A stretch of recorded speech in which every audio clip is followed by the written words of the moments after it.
There once was a man named Gold Roger who was king of the pirates. He had fame, power, and wealth beyond your wildest dreams. Before they hung him from the gallows, these were the final words he said. Our perspective is yours for the taking, but you'll have to join us first.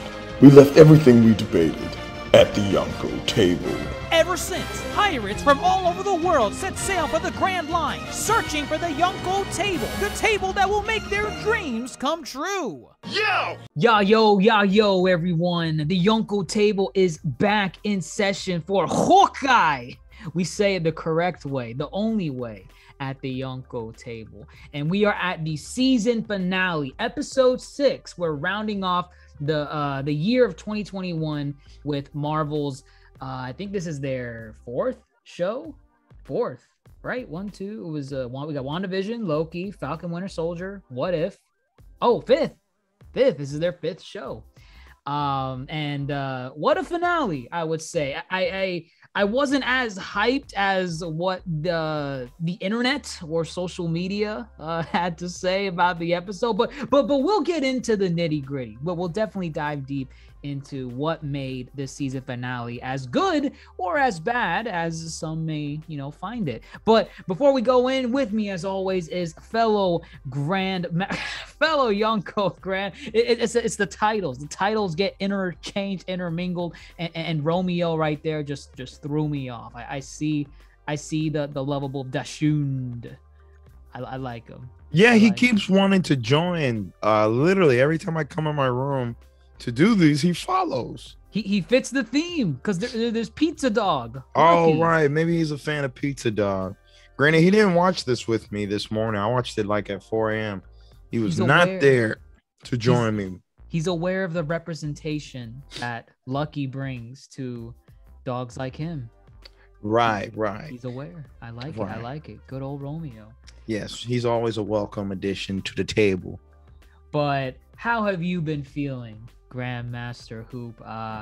Oh gosh, how have I been feeling? Yeah, in general, about the episode.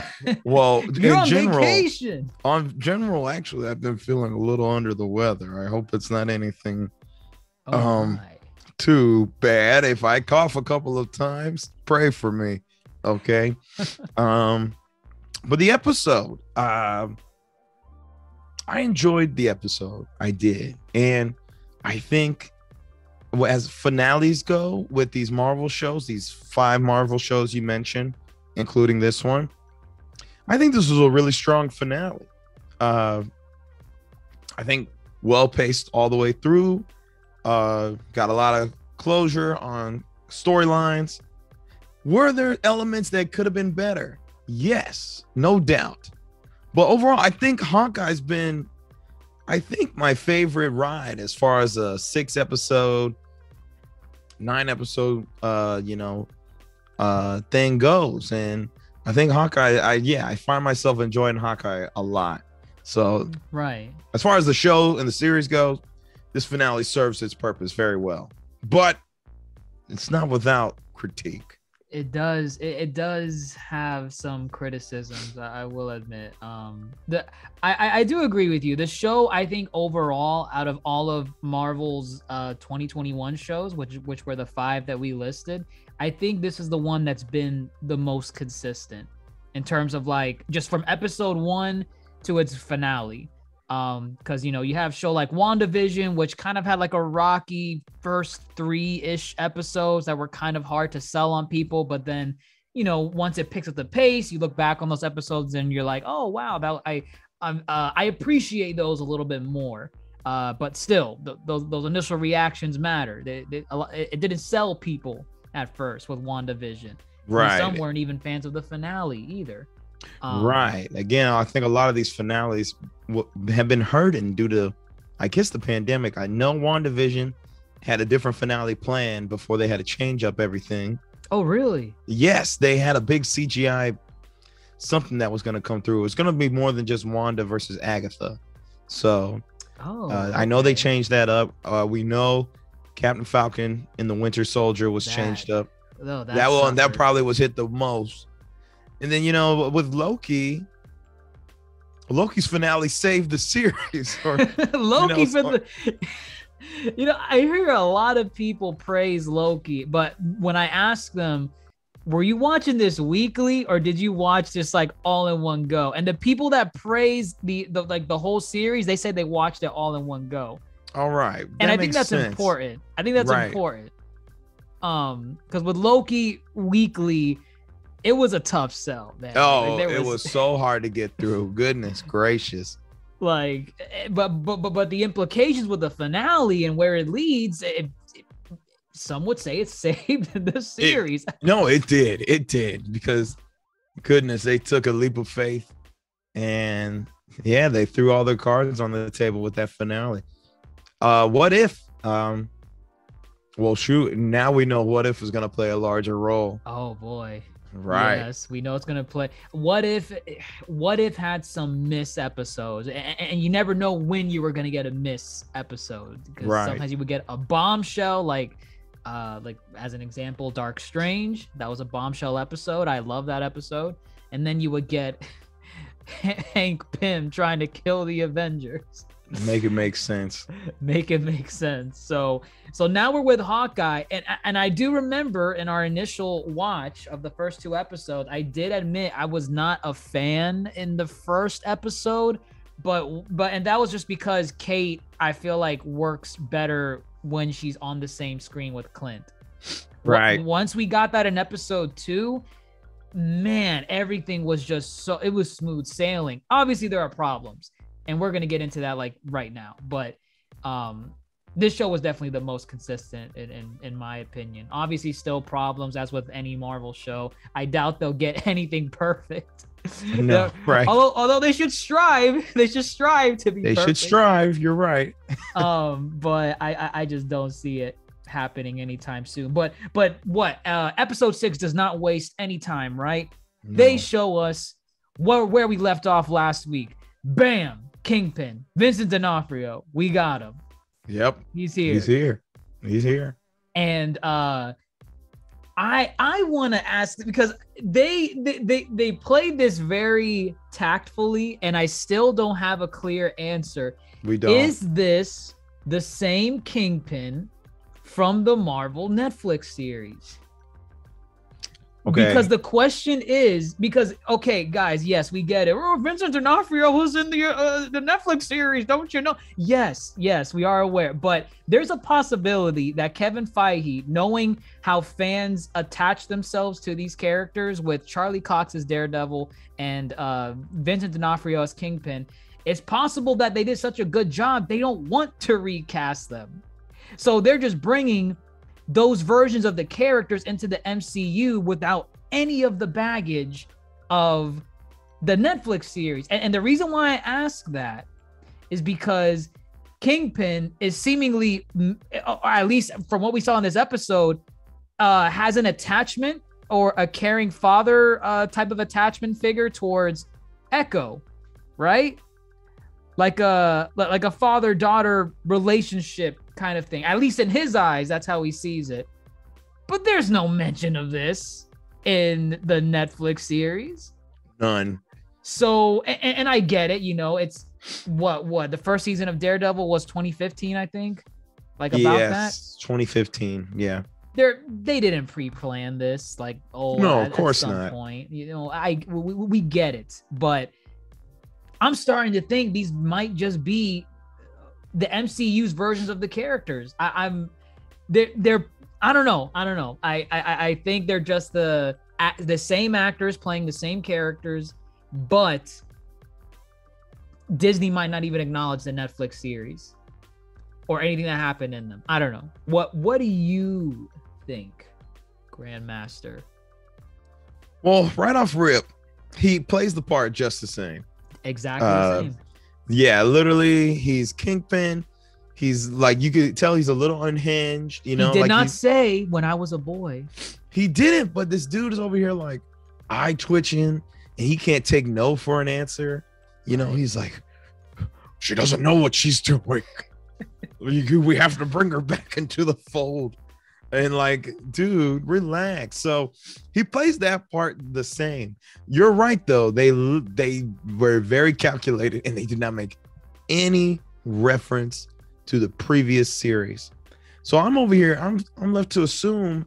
I'm just looking at Kingpin and his surroundings. This dude is wearing a Hawaiian shirt at one point with his big white suit. And so to me, it was like, well, you know, where we left him, what? He went to prison in Daredevil season 3. Right. And again, I stand by my theory that during the blip, he must have escaped and started to try to rise to power again.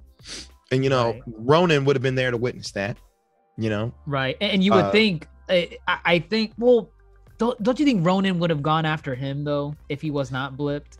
Right. You're not wrong. However, again, I think he was afraid of his power because, you know, the whole series was about, oh, God, I hope it's not this guy who's involved. That is true. That is true, yeah. God, it is that guy. That's the guy I've been talking about this whole time. You know, when he was calling his wife, too, it's like, oh, this is getting serious. Got to make sure this guy's not a part of it. So maybe he knew not to mess with Kingpin. However, here he is again. He's working out of this little low-end building. He's working with the tracksuits where are not necessarily, you know, inconspicuous people. You know, he likes to keep a low profile. Seems this guy is taking whatever he can and making it work. So I'm going to strongly predict that this is the same Kingpin. Oh, they're going the Netflix series. It is, but they're going to try their best to make little references as possible, unless they have to. Like if Daredevil comes, you have no choice but to reference the previous series, or if Punisher shows up, you have to reference the previous series. Which, I mean, can we just say it? That they might not show up. Oh no, I don't. You're teetering on if, as if like, right? What? With, I mean, are you trying to shelter No Way Home spoilers? Oh no. Oh, people dedicated to our cast. You were supposed to watch No Way Home before the Hawkeye finale. Okay, fair enough. Right. Fair enough.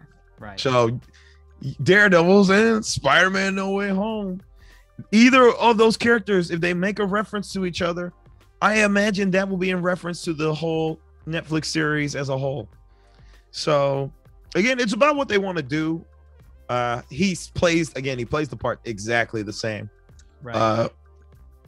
I mean, there's some minor tweaks, like goodness gracious, when he was fighting Kate, he's a lot more stronger. I mean, yes. I mean, she is a girl, and not that she's a girl. She's like, you know, not big and hulking. She's like but he's throwing her. He's like tossing her. Oh my gosh. I think a lot of it was due to camera work on how they handled a lot of his, like, you know, punches and thrusts. Right. Like, yeah, you're right. He was tossing her around like a rag doll. And never that strong in the Daredevil series. He wasn't, and he was strong. You know, he was strong. He was strong, right? But not like comic book strong, like the way he is here. This is very comic book strong. This is very much like, oh, Kingpin is 300 pounds of muscle and 1% of that is fat, you know. Like, which is total BS. Homie doesn't work out like you're that. Getting hit by a truck, I guess, every time he punches you. He got ran over by a car. Shook it off, no problem. Nothing, no limp. Shook it off, yeah. No nothing. I'm surprised Kate didn't even say anything about that. Like, how are you still standing? Right, they just kind of accept the fact that this man could get plowed into a building by a car, and that still didn't take him down. So, you know, with that aspect, it's like maybe it could be their own iteration of the character because he was not that strong before. So exactly. Or maybe, I mean, maybe it's just he wasn't pushed to that brink. Matt Murdock pushed him. You know, again, Matt Murdock just gave him a beat down. That's it. But he threatened Vanessa. Come on. But he didn't slam a 2-ton car in there. No, he didn't. Yeah, I think because I mean, Matt Murdock pushed him. He what? You think Matt Murdock didn't push him as much as Kate Bishop pushed him? No, I think Matt Murdock gave him the beat down, that was necessary to make him hurt, I guess. Like it's not like he was impervious, but I think at least against Kate Bishop, he got a car that just point blank rammed into him. I don't think in any of the 3 seasons did I see a scene in Daredevil where I was like, oh my God, Kingpin's not getting up from that. Because it was never put in a scenario like that. No one ran him over with a car. And then not only that, he was deadpan center in the middle of a collage of trick arrows filled with Stark Tech. What was it? Stark Tech, Pimp Tech, a whole mess of arrows. Yes, he's standing right on top of it, like Roadrunner on an Acme target, and he just blows up and he just walks away after that. That's a good point too. Yes, he's like pretty like impenetrable. This dude is just walking and shaking everything off. Yeah, I don't know. I don't get it. It's very comical, like comic book wise. Very, very. Right. Because goodness gracious, it's like if you don't want to kill this guy off, just say so. But which that leads us into like our. I guess we're kind of jumping ahead, but I guess we are jumping ahead. Let's just jump ahead. Yeah, we're still. Give me 1 second. I gotta keep talking. I gotta get that. Yeah. we're still focused on Kingpin here, so might as well jump to the end. But with Wilson Fisk and Kingpin, basically at the end we get a scene where Echo, she let her hair down now for this. Oh my gosh, leave that part alone. Listen. I thought it was supposed to symbolize like, I guess, the change in her resolve now, because now very minor detail, her hair being down. It was silly. I think because the character for me is just silly. I don't care for her yet. I think the Echo show will make me care for her, but I was like, look, your hair's down. That means you changed as a person, I guess. So Echo finally realizing that Kingpin was the one that killed her father, she corners him, and he's, Wilson Fisk using his manipulation tactics as usual, saying, we are family. Maya, you are. Oh man, I love Vincent as Wilson Fisk. He's so impressionable. He's great. Oh, camera blurred out. Yeah, what happened to you? I don't know what happened. Oh, there we go. Oh, there you go.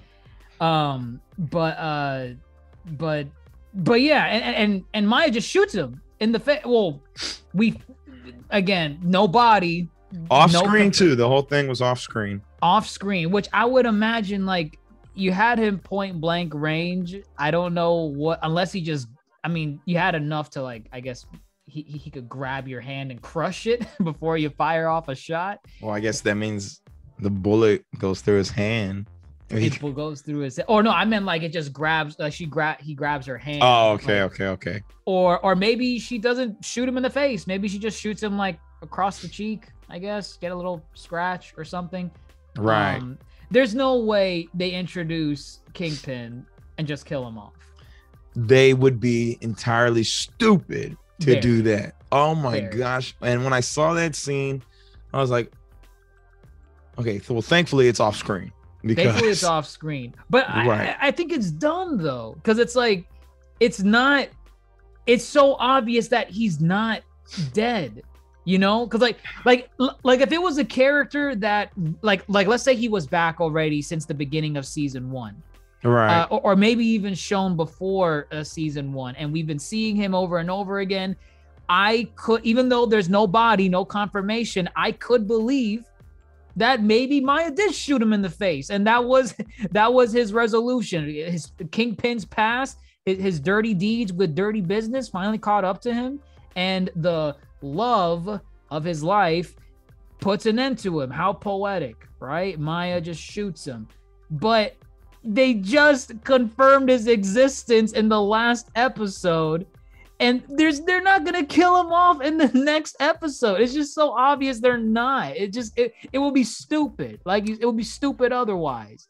I didn't like that scene. I didn't like it. it leaves enough ambiguity to either it's like, hey, tune into the Echo Show to see the results. Well what does she do, right? Right. Or it's like, keep watching Marvel. Who knows when he could pop up again? So it's like a terrible little carrot in front of the nose type of ploy. I just hate it. Because again, yeah, right. Like y'all will be so stupid to kill this guy off. That's why it's not believable. I don't care. All the buzz around this guy when people were just theorizing about it, and you only give him 2 episodes in less than 30 minutes of screen time. Barely. I think 30 is pushing it. Yeah, that's probably pushing it. Yeah, you're right. Probably more like 20. So again, and just getting a missed opportunity as far as, you know, the Kingpin and how he, you know, fights or goes up against all these different heroes. There's so many stories you could do with Kingpin. It would be foolish to kill him off. It doesn't make and the other thing is, every other character we saw that got killed, you know, they got killed. You know, right? Like Kazi, you know, he's dead. He's gone. He's gone. He's out. Right, and I think he was the only death of this finale. I think so. Well, there were some. I guess it depends on if some of the things that the Hawkeyes did in this episode. I think they maimed a lot of people. They for sure. The main one I'm thinking of is that guy that they shot that frostbite arrow into, and his entire leg. It froze. It froze. But we don't know if he got hit again to make it shatter. Oh no! Okay. I guess that's the question of: is it just encased in ice, or did it actually freeze his entire leg? Meaning, if that's the case, that leg is gone. He has to cut that leg off. I'm gonna assume they're non-lethal, encased except for those ice? explosive ones. Those explosive ones gotta be lethal. But every other one seemed just to incapacitate people. That Pym arrow was a death sentence. Well, the Pym arrow is I guess they got picked up by the owl. They're dead. They're dead. I mean, if the owl wants to go ahead and eat them, then yes. And they were like, she was like, what do we do now? I was like, I don't know. I gotta ask Scott about this. Because kind of, right. They never really explained. Which I mean, I want. Have they ever explained like what happens if they shrink an object and someone's inside of it? What happens when the person gets out of the shrunken object? Are they still shrunken, or do they go back to normal? They shrank the whole thing. Think about in Ant-Man and the Wasp when they would shrink. I think they would get in the car, then they would shrink the car. Right. Right. So when you get out, you're still shrunk. So so if you step out of the car, you're still shrunk. You're still shrunk. Okay. So those characters in the truck are dead then, because they're if that owl ate them. But not even if the owl didn't eat them, if they somehow escaped, what are they gonna do? Just gonna run around. Hopefully, Hawkeye and Kate were like with a magnifying glass, like, okay, where are you? Yeah, look all over New York for these people. No, you just check the ice skating rink, see if they're there. Oh God, they're dead. But I think that part, that whole sequence was really well done. And this is really, we got we didn't get too much Hawkeye action throughout the series. We had episode 3, which was really good Hawkeye action. Right. The chase scene, the giant Pym arrow. Mm-hmm. But this one, they went all out with all these different types of trick arrows, and they got really creative with them. I was like, they did. And it was also cool just seeing them put together, because his whole thing was, I have trick arrow heads, not trick arrows. Right. So I don't know. It's just cool to see them put them all together and then see them all play out. And then they're like, I could shoot this guy in the shoulder too. This guy doesn't deserve, some needles to the head. or Exactly. tranquilizers.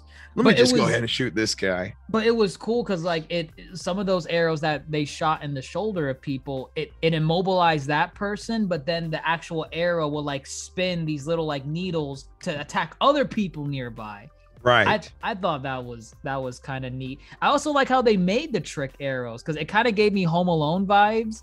Like Oh, the I've seen somebody montage. saying Home Alone. Yes. Yeah, I like that. It was like, oh look, they're putting like they're playing Christmas music. I think they were playing Christmas music in the background. I'm pretty sure. I can't remember.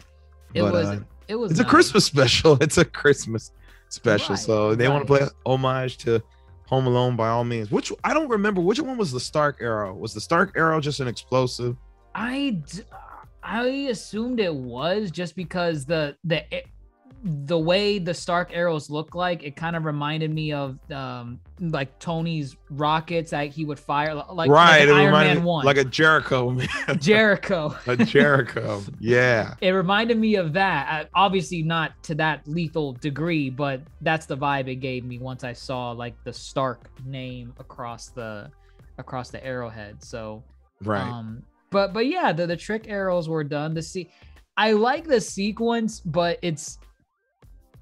I like the sequence where, you know, they're fighting and they're doing all the trick arrows, but it's premised on whether or not you really believe the Tracksuit Mafia does not have any guns. They had guns. They had the They were so many people just trying to run up and 1v1 either Kate or Hawkeye, and I'm like, Kate Bishop.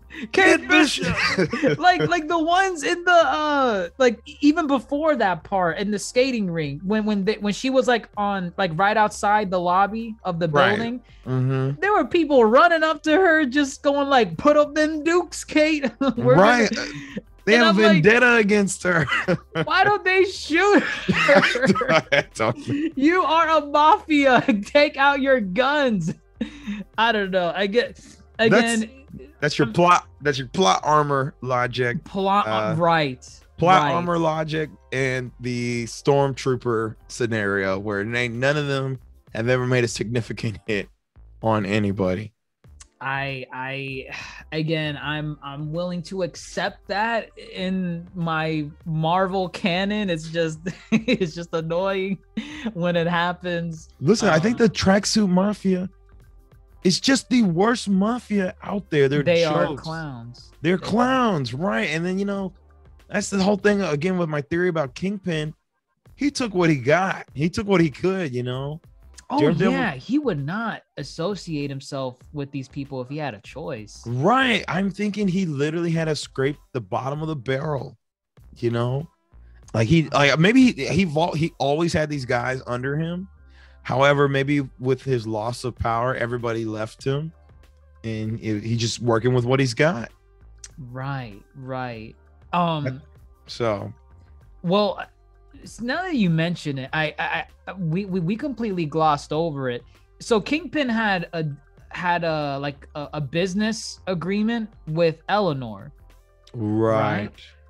and you know, we know Kingpin. If you cross him on a deal, if you cross him on you know, if on anything, he'll kill you right then and there. But I feel like he was really lax with Eleanor, and is it because, and I'm just thinking of this now, doesn't she look a lot like Vanessa? I was listening to what you were saying. I thought you were gonna go with more just maybe he has a thing against women, because I can't recall him ever being so hostile towards women except towards Karen. Karen, yeah, Yeah, from Daredevil. Yeah, she was the only one who he's ever like, oh, I gotta kill Karen Page. I'll squeeze the life out of her. Well, because she was screwing with him. Right. Yeah. And that's the other thing too. If he didn't kill her on sight, what was Ellen? See, and that's a couple of things that I found critiques with. I don't think they really explained a lot. I don't think they explained what Eleanor was actually doing for Kingpin, other than like Kate's father owed him money. Which is like from what? Like from what? What was shady he doing? deals? Right. And then how was she repaying him? Was it like Bishop Security would turn the blind eye to all these Wilson Right. Fisk stuff? And it was, and he seemed very like in the beginning of the episode when Eleanor was saying, yo, like, I'm done with this because my daughter's getting too close to, you know, this business. He almost was like begging. Right. Like, He was so distraught. No, Yes. think for a minute, Eleanor, what you're doing.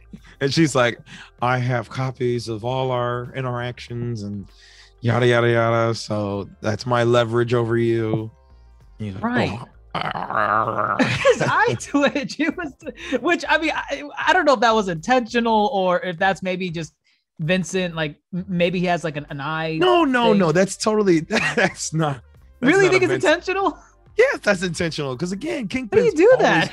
Kingpin's always been unhinged. He's always been, you know, riding that line of, is he mentally stable or is he just like super whacked out? You know, Right. or is he like super calculated and he just got an anger problem? No, the dude's always been mentally problematic up here. That's what I took it as. But see, again, a lot of that wasn't even explained. A big thing I thought that wasn't really explained: why did he want to kill Maya's father in the first place? Still don't have that answer. This is a head canon type of thing based on what I know of Kingpin and his relationship with Maya in the comics. Thanks to my encyclopedia. Oh, your encyclopedia. One day I'm going to show that bad boy right here on screen so everyone. I don't know why you just don't grab it right now. It's so hard. It's so far away. I can't grab it. But from what I understand, at least in the comics, Maya's dad, you know, in the same shady business as Kingpin, I think he just made a bad deal, or he tried to double cross Kingpin in those deals, and Kingpin caught wind. He's like, smash, and then he broke him. Which, I mean, I don't know. Maybe it's the same thing in the MCU, but again, we don't have an answer to that. Which I'd imagine we would get one in the Echo TV show. But my problem is, it's like, yeah, we're probably getting an answer to that, but I should be left satisfied in this introduction right now with some of these characters, and I'm not left satisfied. Right. It's like, if you're going to go out of your way to incorporate her in this story, but leave out so many chunks of her story just to save it for you might as well have just did it in her own series. Why waste her time here? Because out of all the stories in Hawkeye, I think her and one other character probably got like the short end of the stick of like just character progression and whatnot. Who's the other one? Oh, the other one's Jack. I don't know. Oh, Jack Duquesne. I don't Jack Duquesne. Right. I don't know. What a red herring. Oh my God. Right. That's all he was. He was strictly a red herring, but it's like the way he played the character, you would think he's lying the whole time. Yes. I never met a Sloan in my life except for a woman. Right? Like, I mean, the way he was in episode 1 too, with like he was in the black market deal. Like, right.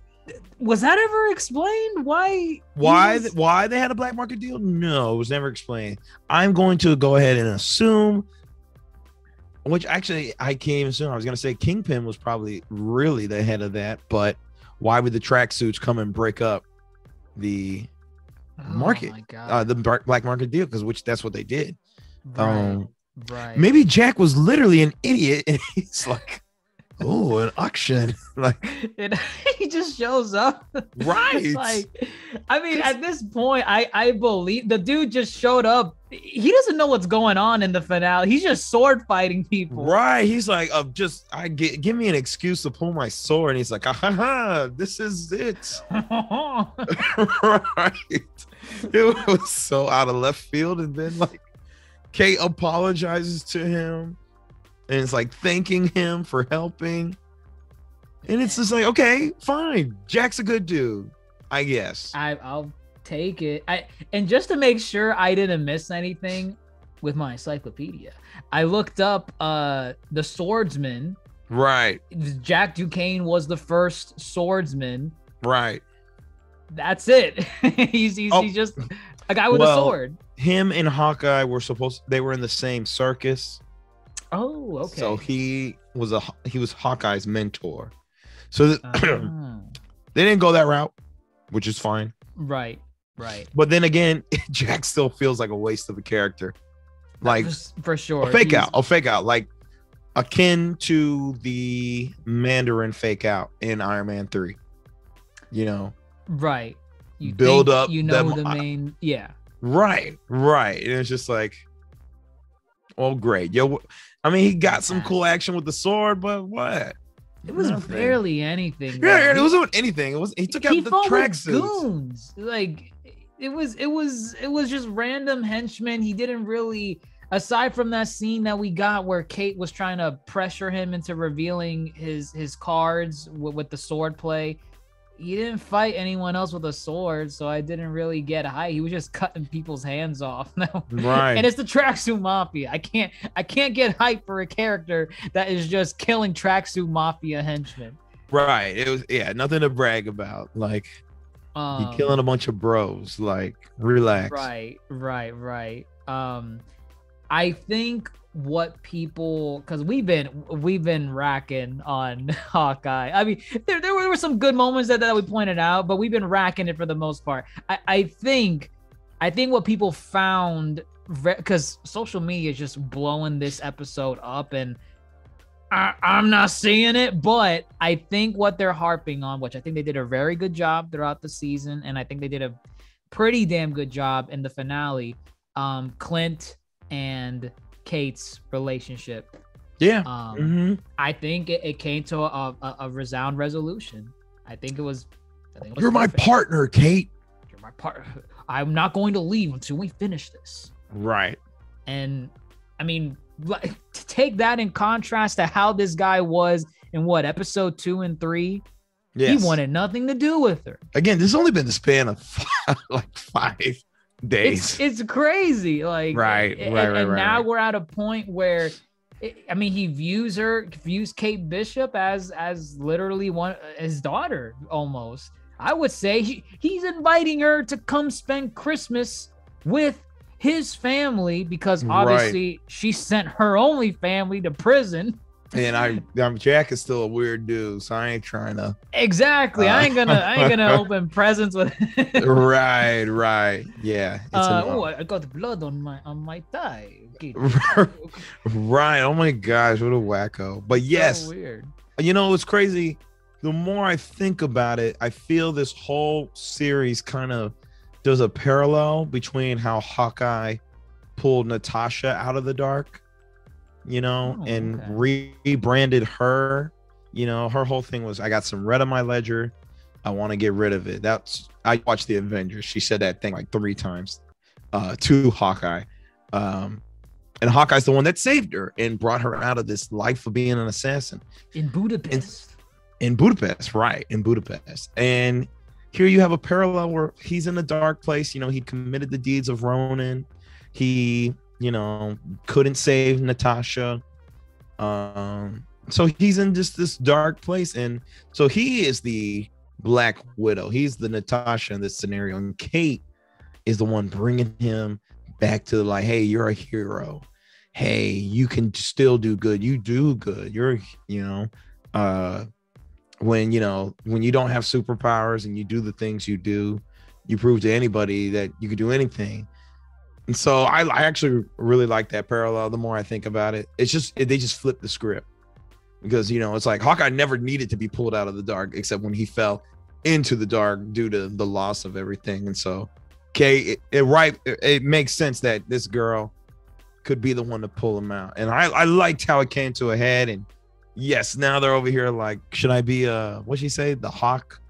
She said Lady Hawk. Lady Hawk. Said oh my God! It was a bunch of spins on Hawk. They're funny. Yeah, but then Clint closes it out with, "Oh, I got a name," and I'm wondering. It's just Hawkeye. I'm pretty sure it's just Hawkeye. Really? Yeah, she takes up the title Hawkeye. Oh, okay. Because I know people usually just call her Kate Bishop, so Yeah, it's supposed to be know. Kate Bishop's Hawkeye. Oh, okay. Yes. All right. I guess. Well, yeah, that's how the season closes off, and then also him, getting over his past, burning the Ronin suit, coming to terms with it. I did like that. Oh my gosh. The other, aside from the main chemistry, the main relationship between Clint and Kate, I was really sold on Clint and Yelena. Yes. Okay. Yes. Clint and Yelena. Right. I think, despite what we, go ahead. I just want to say this real quick. Florence Pugh, I love her. Oh my gosh. Oh my god. She should not be this likable, but her just walking around know. in that green dress, and then she's with Kate in the elevator. Kate's trying to push the buttons. Right. Oh my god, Florence Pugh. Listen, I know we rock on Black Widow, the movie, a lot. I think Florence Pugh was the best part. Yes, hands down. She was amazing here too. I don't know if it's her accent, her attitude, her I just love everything about how she portrays the character. It's everything. She's just so nonchalant. She's like, "Oh, Kate Bishop, nice party. Remember, I'm still gonna kill Clint." Yes, let us go for drinks after I kill Clint. Right. Like she's like, "I like you, Kate Bishop, but I gotta kill your partner." So it's like. And then Kate too is responding listen, he's a good guy. She's no. Right. Again, that's credit to Florence Pugh. Florence Pugh is really good at what she does, and they write the character of Yelena really well. She's just fun to watch. She is. Yeah. She is. She steals the show every time she's on scene. I thought I wanted more of those interactions with Kate and Yelena. I also like that shot where they were fighting, the tracking shot where they're going through. Yeah, that was good too. That was good too. I like. She's like, "Oh, that ended when you kicked me in the chest." It was good. It was right. fun. They're complimenting each other during this fight, right? Because that she doesn't want to kill Kate. It's probably she doesn't. It's probably I wouldn't say sister because it's sisterly. Well, it's. I guess she doesn't view her as a sister. It's kind of this is one of the few characters she's interacted with that's somewhat in her age group that she can girl out and do normal things with, and so she's latching on to that. She's realizing, oh wow, Kate is actually a nice person. I want to after I kill her mentor, I want to spend some time with her. Right. Yeah, it's we got to draw the line at you killing my mentor. That's right. That's not gonna happen. She's down for it. She's down for all the bar hopping and the drinks and wherever else they might go. Right. But she was great, and then we get Clint and Yelena. They're 1v1. It was fine for me. Again, we kind of mentioned this in the last episode, but it's this whole fighting thing between the two. It's really premised on the fact that if you can really believe that Yelena would just believe this random person that came up to her and said, "You see this guy? Natasha, Clint did it. Natasha's dead because of him." And again, she's a Black Widow. Her whole thing is espionage, intel, all that. And she just takes up the kill without any questions. I don't know, man. I need to see what that briefing was. Right, right. What did Madam Hydra? Is that?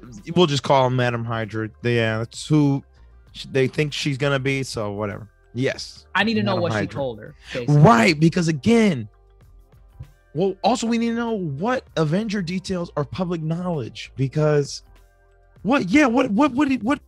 This Hawkeye isn't. shot her with an arrow.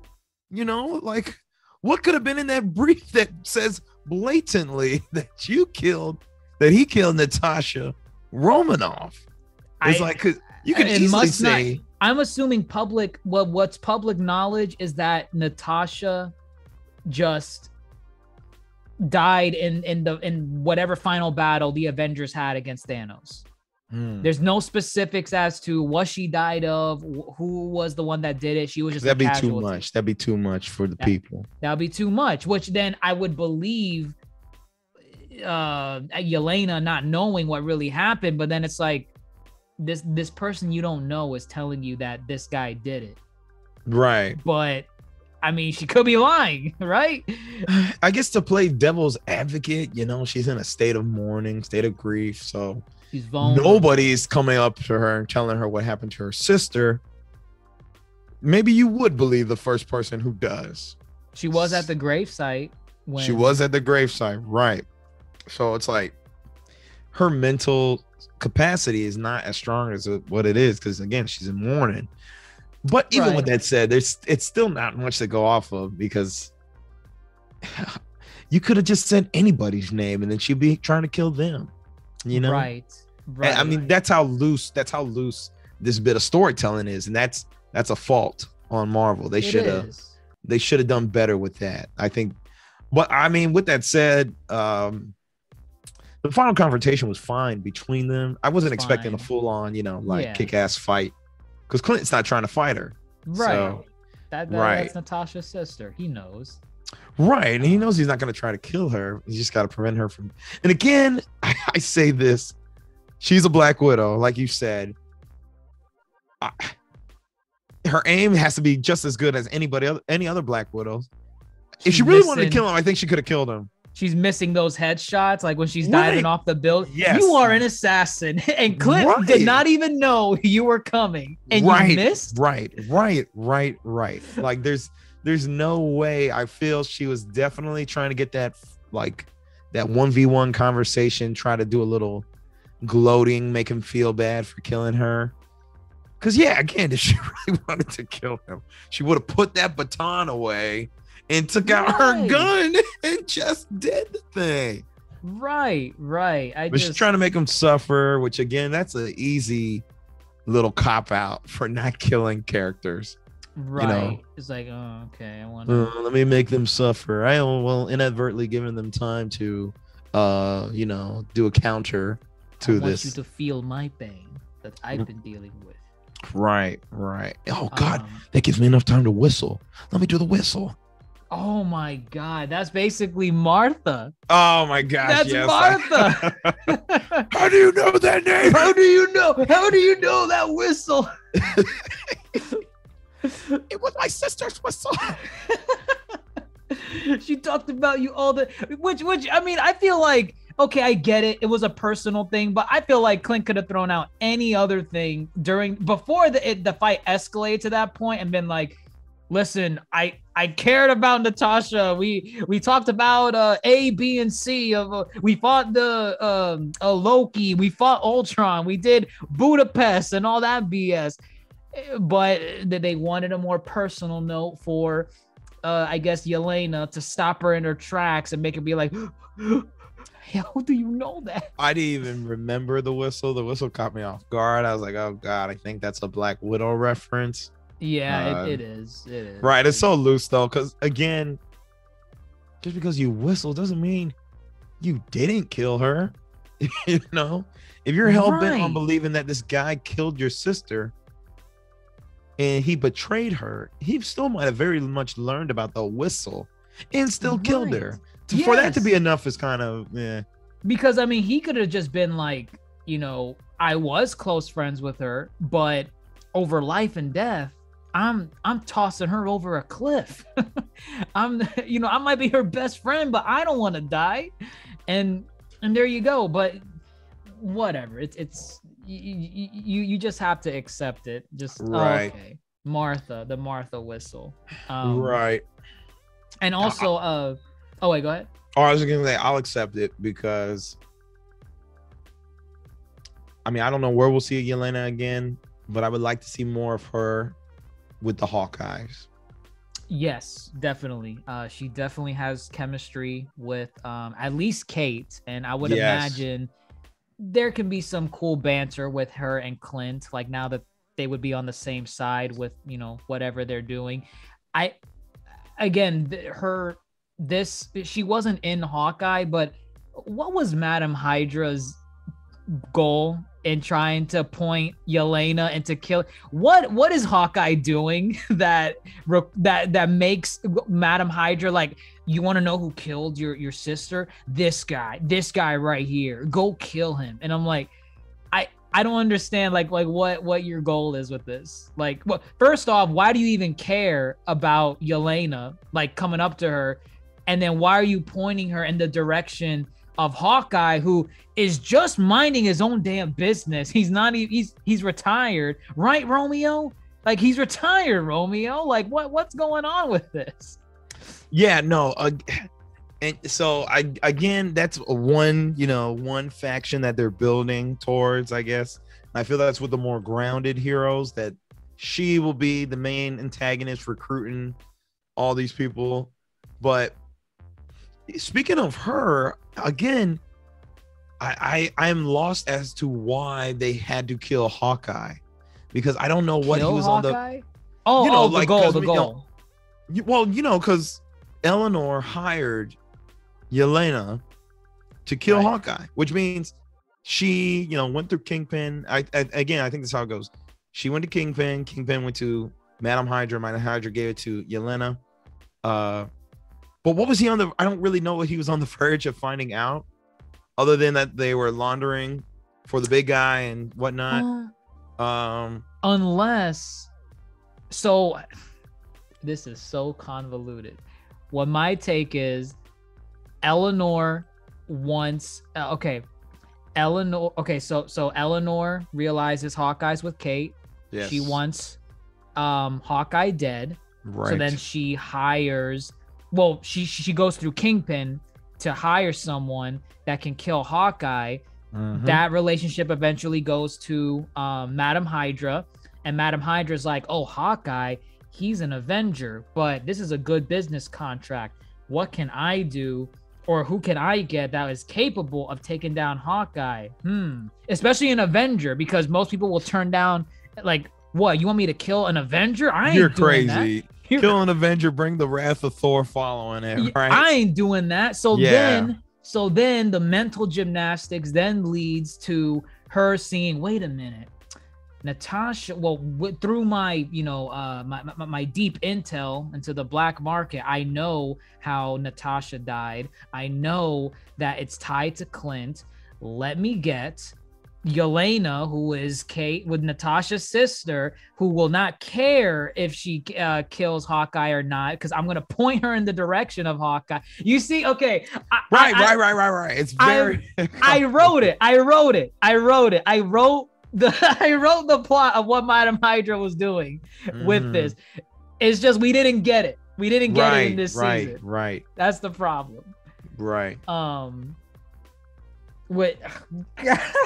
Yeah, see, it's too loose and it's got too many holes in it. But despite all the things we've been harping on, it was a very enjoyable ride. I still enjoyed the ride of the finale. Right. It was overall right. It was fine. Some wrap ups that we have. Echo again. I'm not here for her. I'm not here for her. I don't care. And I don't want anyone saying, oh well, that's the whole point. You're supposed to just get hyped for the Echo show. Well, we're not Listen here. What happened when Black Panther just stormed in during Civil War?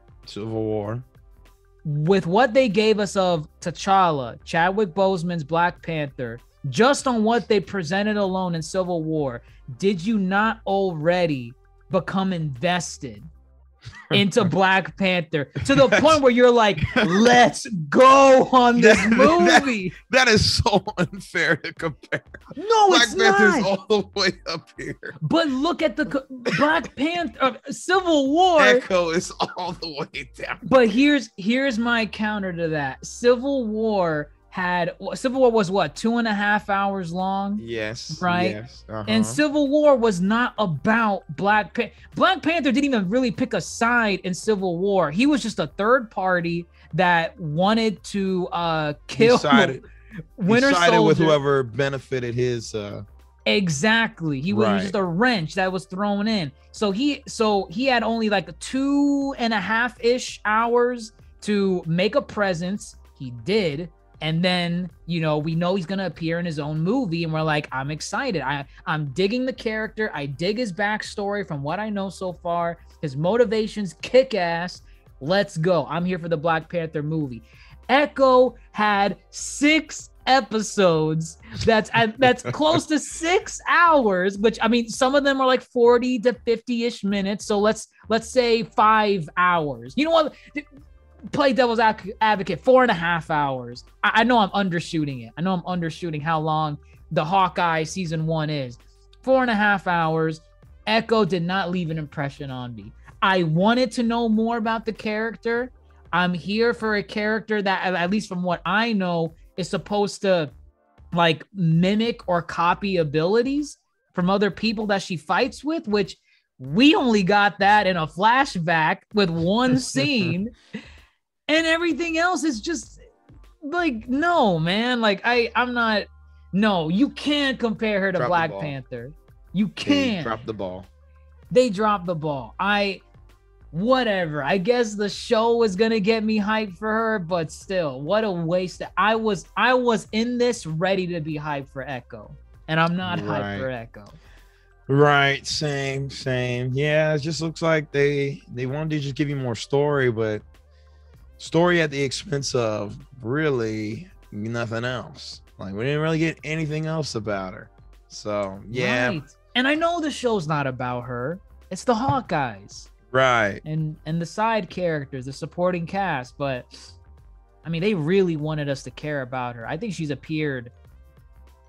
She appeared in every episode. Every episode, except episode 1. Wasn't it the end of episode? No, she episode appeared 2, at the end of episode 2. Right. Okay, you're right. Which, I mean, the ending to episode 2, it got me hyped for her because I'm like, oh, okay. Oh yeah, she had a really badass intro. I really liked her intro. Right. Nothing more though. Not giving anything more. Nothing.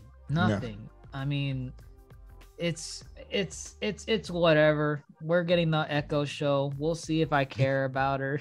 Right, we'll see. But is there? Oh, and then her fight with what's it? Kazi. Yeah, it's whatever. I didn't care for Kazi. Yeah, I didn't care for Kazi either. He's like, oh, this is my life, Maya. I can't escape. He won't let me escape. Run away with me. Run away with me, but I'm gonna stab you anyways. I'm not gonna try to rehabilitate your mind. You're just gonna say no once, and I'm just gonna stab you. I'm like, okay. All right, so much for love. And was it love? Like was it supposed to be like a love between them? I thought it was supposed to be some kind of love thing. Okay. Could be wrong. Was just weird. Yeah, it was very weird. I thought she hated him, honestly. I thought she throughout the entire season, I thought she viewed him as just an underling, just a translator, and I did not get any love vibes until this episode where it was hinting at like, run away with me and we'll be together forever and we'll run right. I don't know. And I take it as, you know, she put all the blame on Fisk versus him. So that's why she was giving him a second chance, but whatever. So we got Echo, Kingpin, MIA. We don't know. Echo, MIA. We don't know because with the whole gunshot thing. I think the only other thing left is the post-credit scene, which it was funny. It was funny. I want it as a post-credit scene to get? Not really. Well, I thought they would give us something else too. I was like, you're gonna make us sit through this terrible musical. Please. It was funny. It was funny, right? But one, it was the whole song, which musicals can be long songs, which we didn't get. We didn't get before. We didn't. However, you could have given us one more tease at the very end. Just one. Anything, an indicator of a season 2, an indicator of where some of these characters might be going. Daredevil. Right. Yeah, even like maybe even Fisk. Maybe Fisk is not alive. Maybe you just hear like the chuck, you know, like but they didn't give you twitch on the ground. They didn't give you anything. I've never been so disappointed in a post-credit scene in my life until this one. I was so disappointed. I was like, I could do this all day. I hate that song. It is a trash song. Don't you dare. But that's the joke. That's the joke. Is that, like, you know, Hawkeye think it's trash too. That's the joke. It is. Right. Oh, my God. I think before the end of the season, I think it was the people that were in charge of either the musical part of the show or the show in general. They said they're up for doing a full-on musical on Broadway. I saw that. I'm just like, please, no. What? No, that could be so fun. That would be great. Have you ever seen Spider-Man Turn Off the Dark? No, it's considered the worst musical ever made. Were you there? I don't need to be there. I was there at every little showing. Somebody probably maimed themselves or died. I'm glad I wasn't there. I ain't trying to witness that. Oh my God. Disney has the money. I could see them being like, you know what? People really jam with this musical debate. Let's do just an entire musical based on the first Avengers movie. And I already know which are going to be the set pieces. I already know. You're going to have the helicarrier as one. Oh, God. You're going to have New York. Actually, that's all I got. I guess Stark Tower. For an Avengers film, that's really all you need. I mean, Stark Tower, I guess. Stark Tower. Right. The one in Stark Tower. But yeah, just those 3 sets. Listen, I'm gonna say this. Give it to Lin-Manuel. All right, watch it. What? So Tony Stark can say Piragua. No, so he can come in and be so Captain America can come in and go up to Tony Stark and be like, "Why do you assume you're the smartest in the room?" "Because I am." And he goes, "Because I am." He's like, oh. "Take off that suit and what are you, billionaire playboy philanthropist?" See, it works. Yes, which is Lin-Manuel. That's why it works. So I mean, God. Again, that's just the musical aficionados listening to this are gonna be like, "That's so basic." That's so bad. Of course he said Lin-Manuel. He's the only person he probably knows. I'm like, shut the fuck. This does not compare to West Side Story. Oh, God. Enough. Oh, man. I can't imagine the West Side Story. It's like, got a rocket in your wrist. I'm gonna shoot it. Cannot miss, Jarvis. I don't know. Like, that was actually good. Oh, that was good. Yeah. You were thinking that on the spot? That was on the spot, yeah. Oh my God. We missed our calling. Holy shit. Maybe it's not too late. You know, maybe it's never too maybe late. They're accepting Avengers musicals, what you would call it, like showcases. Whatnot. We got showcase. Enough. I'm not doing this. Give me something. They didn't give me anything. I'm upset. I am on the upset side when it comes to the finale. I mean, it was fun. I'm glad I got a full rendition of the song because that's what I wanted when they did the portion in like the second or first episode. I got my wish, but I didn't want it as the end credit scene. Right. So it's whatever. I mean, okay. So I guess final thoughts overall. I think we kind of said it already, but Hawkeye, if I'm looking at it as a character piece, I think this was like a 9 out of 10. Oh yeah. Like a solid, like close to, I would say close to even 10, close to 10, just because of how they handled Kate, her relationship with Hawkeye, Clint coming to terms with his time as the Ronin, coming to terms with what happened with Natasha, his relationship with Yelena. Just as a character piece, it's a very, very solid 9. But if I'm judging everything with the season, like Jack Duquesne, the Echo, Kingpin, as much as I love that he was in here, but just completely underutilized. Yes. And that end credit scene, and just in general, it's still oh my god, I guess a 7. A 7. The series as a whole. The series as a whole, it wasn't bad. It wasn't. What? Or are you going lower than that? No, I'll give it higher. The whole series, I give it a 9. You know what? And 8. I finalized at 8. Listen, I give it a 9 based off of what you said. I'm not even worried about Echo. The character piece part? Yes, the character. If I'm looking at this show as a Hawkeye rebranding, and the up and up of Kate Bishop, they did an excellent job. Like Dr. Rika said it in the past, you don't always need this like world-ending type of story. You just need, good characters, good story, and it can be grounded. It doesn't have to be a beam of light coming out of the sky. And this is what this show was. It was very grounded. Excuse me. Very simplistic, but as a character piece, that's where it really shined. But yes, all those negative things, I can put them aside and like still enjoy it for what it is as far as Hawkeye and Kate Bishop. It is called Hawkeye. Right, it's called Hawkeye. Those are just minor things that could have been better, but they weren't so detrimental to the overall Hawkeye character piece. Right. Right. They were just detrimental to themselves as separate elements of the Hawkeye show. Right.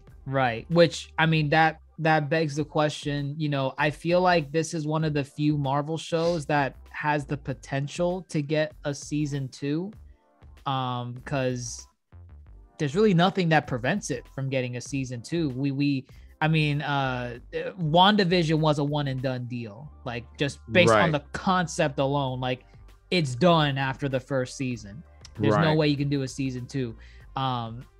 With Hawkeye, Falcon and Soldier Boy, you have a season 1, but right when the season finale aired, bam, you get confirmed with Captain America 4. So you already know we're getting at least a movie. If we get a season 2, maybe, but right now a movie's in the books, and that's what we're gonna focus on. And Loki got greenlit for a season 2, like same time as well. Right. What do you think about this? Do you want it as a season 2? Do you want to see them return? Maybe not in their own movie. I mean, maybe, I guess, yeah. What do you want? Do you want a season 2? Do you want a solo movie with these two? Or do you want just what was happening before, where they make their cameos and their, the way Hawkeye was in practically every Marvel property. He was part of the main cast, I guess, but now Kate will be with him as well. Right. So, yes, it stands to make sense that this show would have a season 2 because, the further training of Kate, the further developing of their relationship. And, they haven't given Hawkeye a movie in 10 years. I don't think they're gonna give him one. I don't think so. This show was enough. Right. But this show's always been branded as a Christmas special, so that begs the question, is this one and done? I hope not. I think this show would work as a series, as like a season 2 goes, because again, Hawkeye is still Hawkeye. The grounded villains of the MCU and the grounded scenarios that they find themselves in makes sense for Hawkeye. Can he fight Chitauri aliens if they come down? Yeah. But looking at go ahead. No, you go ahead. I was gonna say, I like that they addressed Kate's worship of Hawkeye, because I remember in our first pod, I was making fun of the fact that Kate was like, oh, Hawkeye was the first person she saw fight an alien. So what if she saw Tony Stark first? She was gonna say, I'm gonna go to MIT and I'm gonna get a degree at MIT. She said, you were fighting people with no power. We were fighting aliens with no powers, no suit, no with Hulk a stick and a smash, string. with a stick and a string. I like that. Right. Again, goes to the whole character piece about what I liked about the show. But Yes. yeah, I just want to throw that in there because you mentioned it like just now. Oh yeah. So it's I think because what I don't want to see is the building of the relationship as second fodder to someone else's story. Maybe they can appear in Captain America 4, but I don't want their thing to be a subplot. Oh, okay, right. Yeah. Right. I just let them take front and center and give them a season 2. Because at any point from this point on, if they just appear, we're going to have to just put the pieces together. Like, oh man, look at Kate. She's been really training with him. Oh, she did the split arrow thing, so we'll be left to, put the pieces together ourselves, which I don't want. Because again, that's the whole point of these series, is that they give more shine and more time to these characters who get tossed in the background of the grander heroes. So I think it'd be foolish not to do like a season 2, but or you do a new show that features them as main characters. It doesn't have to be a Hawkeye show, but again, I stand by. It feels like they're building up a Young Avengers type of thing going on here, because he hasn't passed the mantle on yet. He hasn't passed the mantle. He's still in mentor phase, so he is not fully retired. So, and again, that involves Yelena too. Yelena could easily work with the Young Avengers as the new Black Widow. Right. I could see but it.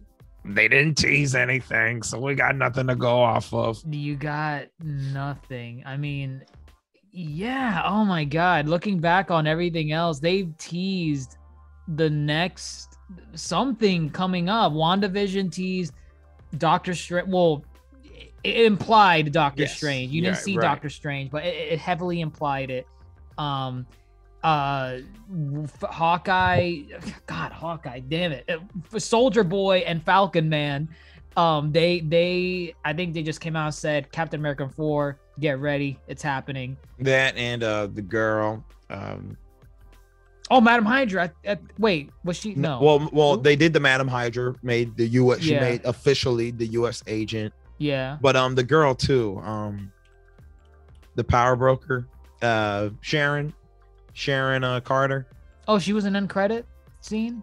She was. She got let back into the country, but she's the power broker, so okay. Right. Which I don't think they know she's the power broker.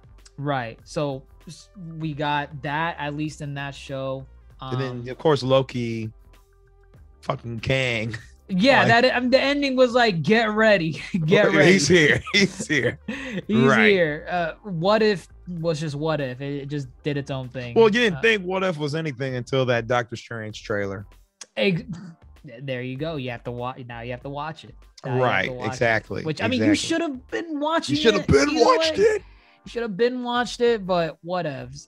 That's awesome. That's awesome. But yeah, again, we keep harping on it, but Hawkeye season 1 doesn't lead into anything. But again, that's maybe because this is a character piece and it's not meant to lead into the next beam in the sky. Keep it closed. Case closed. Shut and close. Right. Which, hey, you know what? Kudos to them. End on Rogers the musical and oh my God, yes. In the grand scheme, it's fine. Right. But I would say that wraps up for the most part what we had to say about Hawkeye.